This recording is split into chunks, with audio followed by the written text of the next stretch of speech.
and welcome back to It's Not a Sport After Dark. In this episode, we're going to be talking about Lost Ark and how it kind of died within a year. Its numbers are still good. It still has about 200,000 people playing it consistently, so it's a popular game on Steam. But it has ran into a trouble of issues within this year. And as we're getting close to the 1 year anniversary in the West, it is just a very interesting thing to see again for me. And I want to kind of explain maybe why this game is running into these issues and maybe how to fix them as well.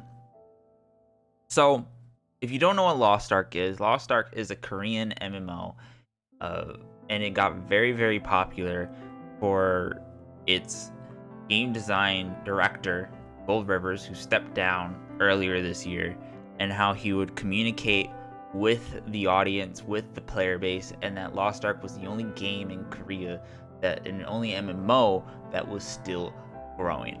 And I played it for maybe about 1,000 hours. I have a lot of time on Lost Ark, and I quit around as soon as I got my gear, with the second major raid being Vicus. And the reason because of that is it really just becomes a job. And all Korean kind of MMOs are just inherently designed this way. And that's why I don't think they really work in the long term with Western audience. I first kind of discovered this with Blade and Soul. So Blade and Soul came out in 2016, and that game was a lot of fun, and I really loved playing it. But it failed for me, and eventually I left for the same reasons I think Lost Ark is failing here. So let's talk about those reasons. Let's go over them. And the three reasons are: mismanagement of the game here in the West is number one. Progression, as in gear progression and how the gameplay system works with your time. And the third one is gatekeeping. So those are the three big reasons why I think these types of games fail to find a huge successful audience here in the West and find longevity. Not the pay to win aspects of them. It's really those three things, and how the design of the games really incentivize those three problems. So anyway, let's get into it. I'm going to start with progression in gear and compare it to other big MMOs like World of Warcraft and Final Fantasy 14. Okay, here we are talking about kind of gear and progression and the gameplay problems with Lost Ark, comparing it to other MMOs, Final Fantasy 14. I want you to take a look at the bottom graph. I've done this in everyone's favorite program, Microsoft Paint. And we're going to talk about kind of how gear works in Lost Ark versus Final Fantasy 14, and why Lost Ark's gearing system really incentivizes FOMO, which then goes into gatekeeping, right? So with the Final Fantasy 14 graph here, what we have is a timeline. So this is a timeline of just kind of how gearing and your progression works as a player. So first we start over here, and this is on the left side, and this is going to be when you first pick up the game. So when you first open the game, start the game, see the opening cutscene, make your character, etc., this is where you start. And at this point in the game, it's going to give you your basic kind of, starter gear. Because gearing doesn't really matter, I think, until you get to end game, right? So for each now checkpoint, so we have the first checkpoint, and this is going to be the first expansion for Final Fantasy. So this is going to be Heaven's Ward, right? We're going to and then you go into Stormblood, and then you go into Shadowbringers, and finally you reach the current expansion, which is Endwalker, right? And each time you get to these expansions, right, before the next one even existed, they are basically reset points, hard reset points. So they're resetting your gear score or your item level completely, which means your old gear pretty much becomes obsolete at this point. This is how into leveling. This is how Endwalker worked. When we started Endwalker, we had probably, I think, 450 was the highest item level, around there, and that gear would last you up until halfway into leveling, and then you kind of get into the 500s, right? So Endwalker new expansions that come out within Final Fantasy 14 are reset points. They're hard reset points where everyone has to abide by these rules and everyone starts on an even playing field. Okay? Then we have the first patch, right? So Endwalker, like the releases, everyone has new fresh gear that they have to grind for. The raid comes out, everyone goes for the raid gear that's the best in slot gear, and then once you get the best in slot gear for the raid tier, you're done. You're solid, right? Until the next raid tier comes out. So then you have the new patch, which is 6.1, and this is Final Fantasy's first major patch. And they use these patches as catch-up patches, right?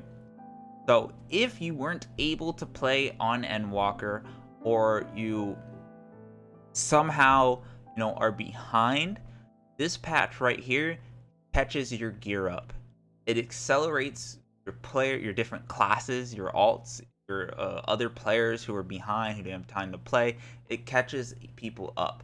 So again, bringing them all to an even playing field, so no one feels bad that they don't have one piece of item, like one item, some necklace or something, and they can't do this content, or they're missing a piece of gear that isn't upgraded because they failed on luck or anything like that. It catches everyone up and brings them to relatively even footing. Okay. Then 6.2 releases, and 6.2 is the new raid tier.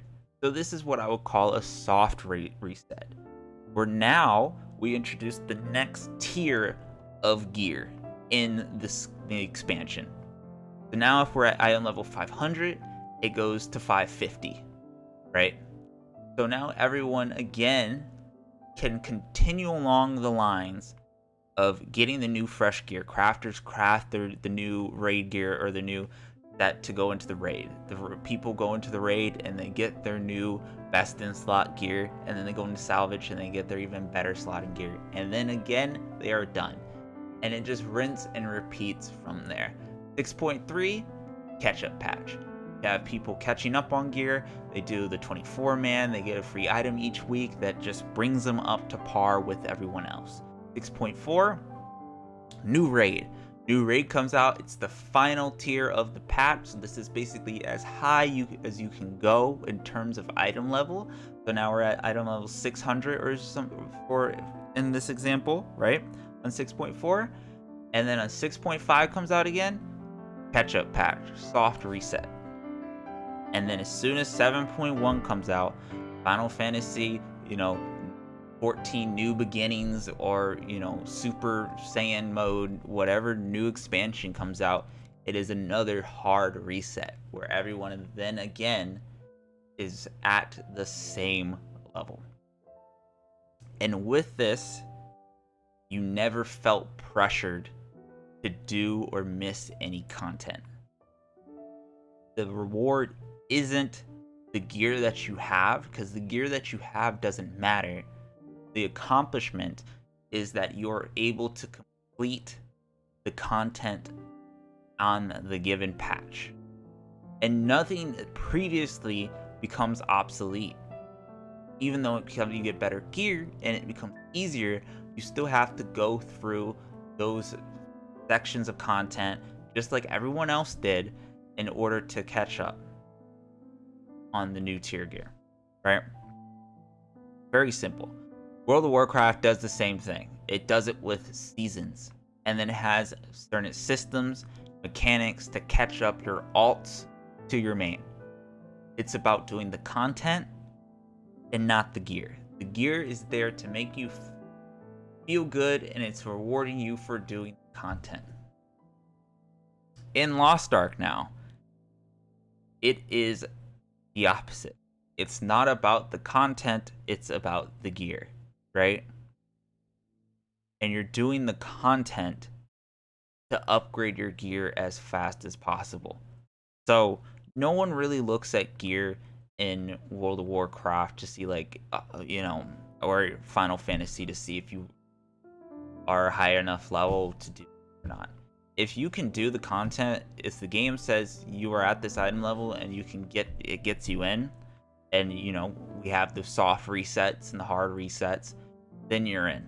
They only look at gear maybe to see how far along you are, to compare items, or just to see why you're just lacking damage and you can't do the content.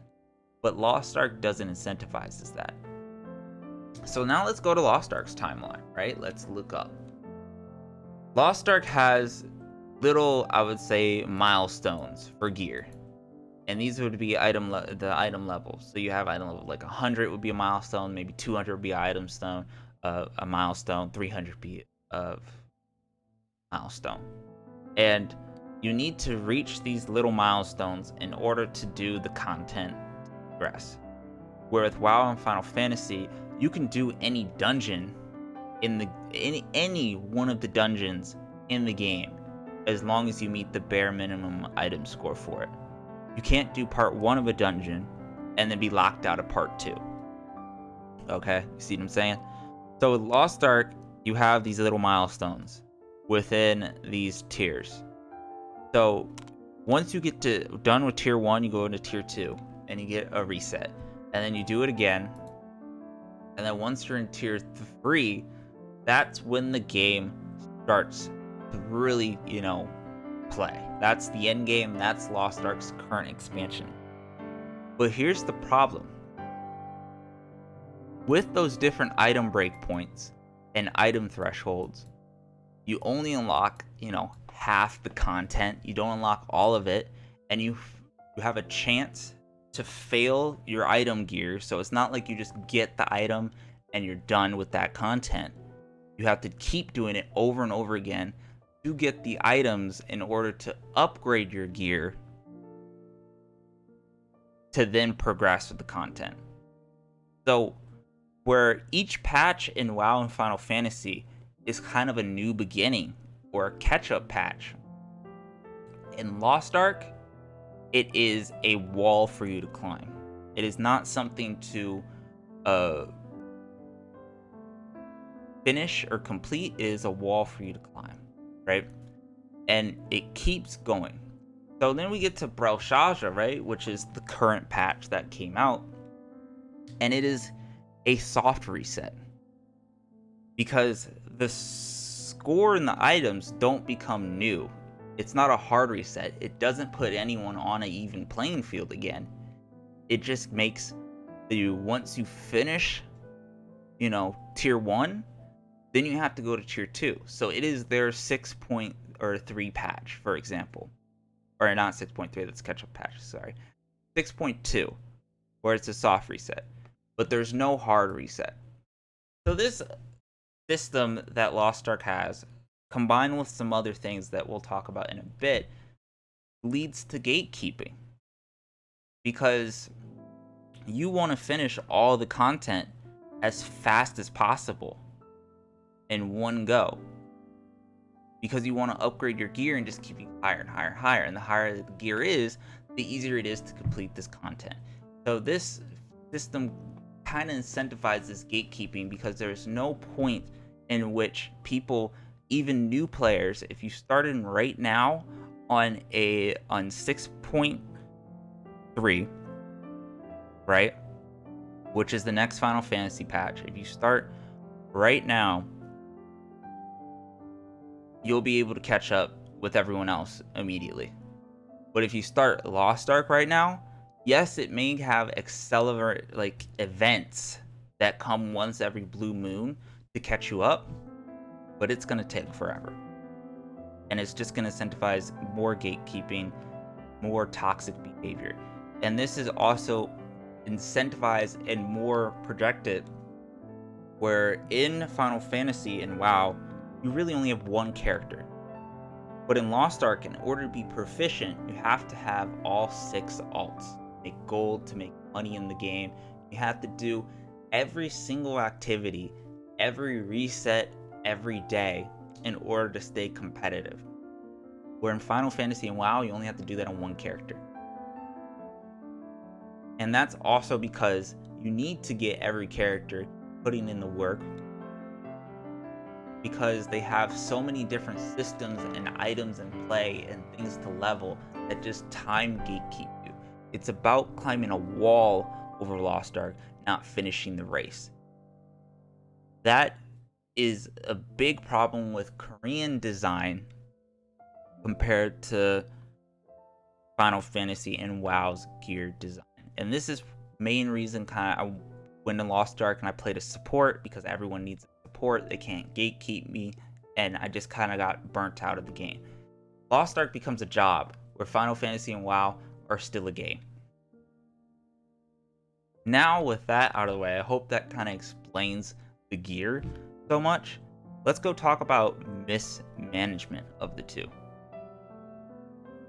So with Lost Ark becoming a job, and players unable to get promotions and find other cliques or managers or peers to help them overcome these walls, it really doesn't help when the game is being mismanaged. And this happens on both games. Final Fantasy 14 is mismanaged in Korea a lot, actually, compared to Lost Ark, right? This is a great parallel, where because 14 isn't published by Square Enix in Korea, and a lot of the times when you get third-party publishers of a game in any region, they just aren't managed as well compared to, the ones who are actually making the ones who are actually making the game. That's their babies. They care about the game.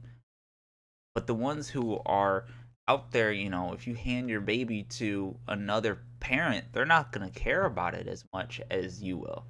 And so Final Fantasy 14 isn't popular in Korea for reasons like that. It is mismanaged in the same way that Lost Ark is. And I don't know if Square Enix,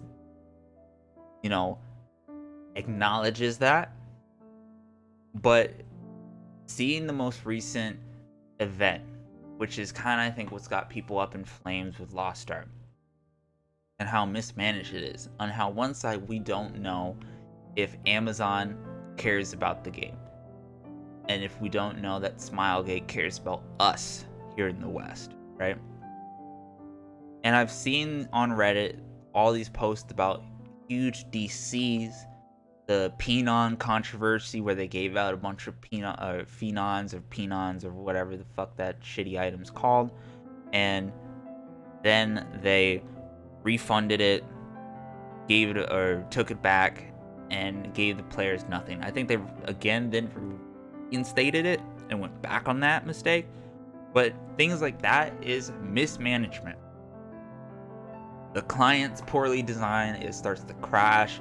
We talked about RMT here on this It's Not a Sport earlier in the year, and how bots killed the game, where bots in Lost Ark were getting so bad they were slowing down the marketplace, where it took forever to load, and they had to combat that. And these are problems that Korea doesn't face, that we face, that we seem to get no solutions for.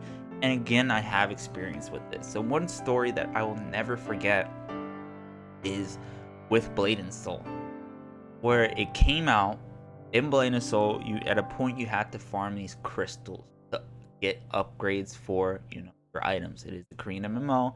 There are you need 200 of these crystals each for 6 or 7 different items in order to upgrade it one tier or one level, right?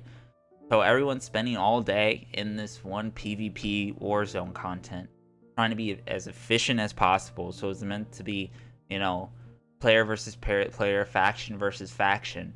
But really what it ended up being is all the guilds and all the one players try to be on one side just to farm the other side as much as possible, because everyone needs one currency. And I remember as everyone was doing that, and it came out that there was this dev. And the dev got caught cheating, where what he did was he just gave himself all of the items and currency that he needed, and then when it went to PvP, and then just PvP'd everyone.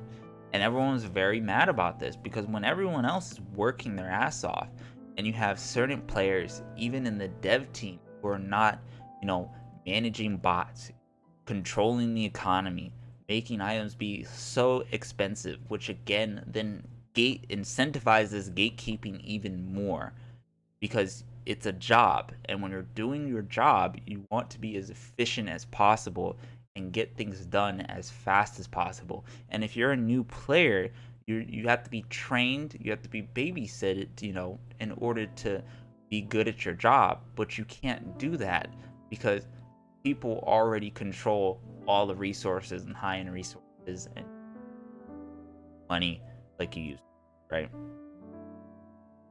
It's all mismanaged of the economy, of bots, of the client being crashed, because every time the client crashes, that's you not working at your job. That's you, wasting time and efficiency. And this, again, just swells up, and just becomes a whole rise of problems that need to be addressed that don't get addressed. And as I'm sitting here thinking about this, I wonder if they don't address these problems, and again, these gear design problems, because of pay to win, where a lot of these things that I've talked about incentivize you to pay to win more than other games do. And that's what a lot of Korean MMOs get flack for, is it pay to win? And I don't think Lost Ark, yes, is 100% pay to win.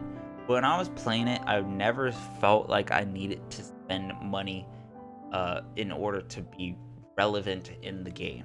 And I think a lot of players felt like that. But I wonder if you ask those players now that the game's been out for a year, now that, a lot of, on the subreddit, you'll see a lot of gatekeeping problems, a lot of DCs and mismanagement problems. Do they feel more incentivized to pay to win than before? And finally, let's talk about the big issue of gatekeeping. I've explained why I think gatekeeping happens, because the gameplay and the gameplay loop and systems of Korean games incentivize them more as jobs, where you have to do every single tiny activity on 6 different characters for 6 hours of a day, each day, for reset, right? And we saw this concern where a lot of Koreans, with the current event that just happened, talked about all the activity bloat that is now in the game, where they feel like they have to do X, Y, Z, Gamma, Beta, Alpha all in one day, and it's becoming very overwhelming.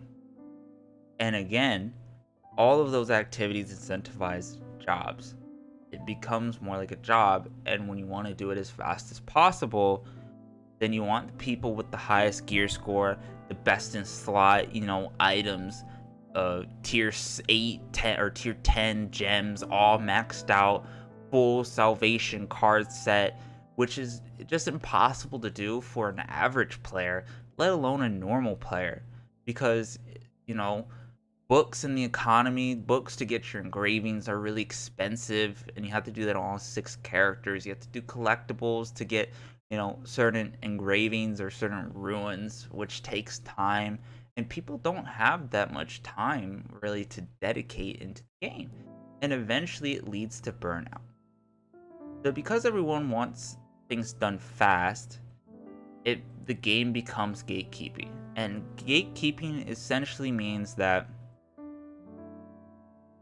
we won't let you into our party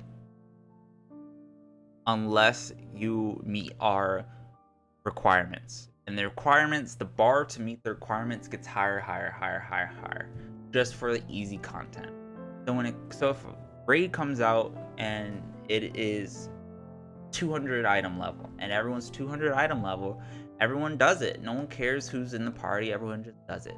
But then the week after that, once the item level goes up on average, so now everyone's 300 item level, Well, then everyone wants 300 item level people to do a 200 item level dungeon.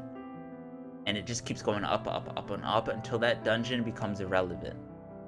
But the problem is that new people or people, coming in to do that dungeon for the first time won't meet the high expectations or requirements that everyone else wants. And that's gatekeeping. And it becomes a massive problem where, honestly, you quit the game.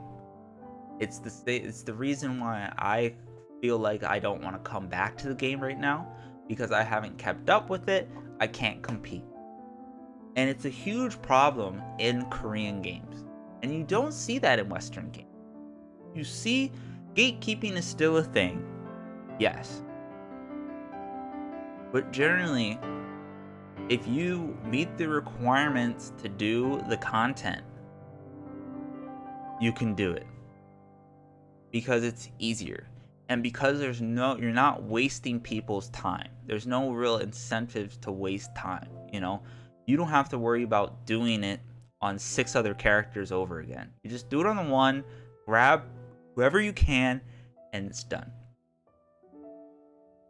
And seeing the Koreans talk about these issues in their version of the game, and then it's gonna be way worse here for the West. So it's very interesting just to see this dilemma. And how do you solve this dilemma, right? How do you solve gatekeeping? How do you solve mismanagement, right? We've talked about these 3 issues in progression. It all starts with progression. Mismanagement, yes, it is bad, but that is something that can be fixed over time. You need to fix the progression. You need to give players catch-up gear, catch-up passes to bring them up to current content, right? Not one content level behind. Because this is how Lost Ark kind of did it, where a new raid would come out, and the whales would be able to tackle that. But the average player who maybe doesn't play as much wouldn't be able to tackle that. And then again, the item level would rise and things would get more and more gatekeeping. The snowball effect. It would keep ongoing, right? How do you fix that? Progression system. The gear. Less items to upgrade. Easier chances to not feel bad to fail a gear upgrade. Stop feeling like players are wasting their time. Less about a job. Make it so one character is the main and everything goes on to that character, and the alt is just there for fun or there for extra activities, or they're just maybe to craft or just to be a fuel or something like that. That is how you fix the gatekeeping problem, in my opinion. And it's a really sad set of affairs. But I just want to talk about it. I want to address about it because I kind of knew it was coming just from my experience with Blade and Soul and how fast that game died.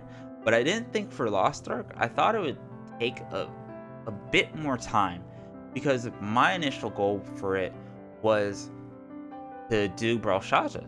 I really wanted to do the current raid that is out right now and try that out, play it, experiment it. It looks super cool. Everyone does Lost Ark for the raiding. That is why you play the game, is for the raid. But by the time Vicus came out, and how hard it was for me, even as a support, to try to just hug it, because I don't have people playing with me. I can't, find a guild. I've never been a real social player, which is kind of bad, me playing it knows. But how much time it took to level up, to farm, my chaos dungeons every day, and just do it for 6 hours a day, where there's other games, other, movies, things, friends I wanted to do with no money whatsoever involved in it. I got burnt out, and I just don't see myself coming back to the game because of how far I probably am behind. And relatively, I don't think I'm that far. I'm even easier in my situation because I'm a support.